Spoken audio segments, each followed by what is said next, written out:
আমরা আজকে প্রায় ভোর 4টার দিকে বের হই চিটং থেকে। প্রচুর বৃষ্টি ছিল, আর আসলে মানে ইচ্ছাই ছিল যে বৃষ্টিতে বের হবো, এই জন্য বের হয়েছে 4টার দিকে।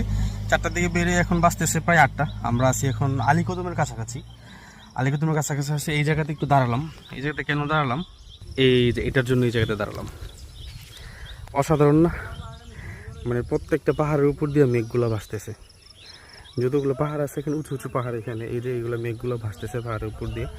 ক্যামেরাতে মনে হয় এতটা ক্লিয়ার আসতেছে না, কিন্তু এই দৃশ্যটা সত্যি অসাধারণ। আর এই জায়গাতে যেহেতু আজকে এরকম ভিউ, ইনশাল্লাহ আশা করি ডিম পাহাড়, পামাতুঙ্গি, থানচির দিকে আরও ভালো ভিউ পাবো আর কি। ওই আশা দিয়েই আসলে বৃষ্টির দিনে বের হলাম, কারণ বৃষ্টির দিন ছাড়া পাহাড়ে মজা নাই। এই জন্য আমরা সকাল সকাল বের হলাম আর কি। এখন আসি হচ্ছে আলীকদমের একটু আগে। এই যে ভিউটা দেখেন পাহাড়ের উপরে। ঘুম নষ্ট করলাম, বৃষ্টিতে ভিজে রাইড করে আসলাম, আলহামদুলিল্লাহ সার্থক। এইটা দেখি শান্তি, কলিজা ঠান্ডা হয়ে গেছে। আর কলিজা ঠান্ডা করার মতোই একটা দৃশ্য এটা।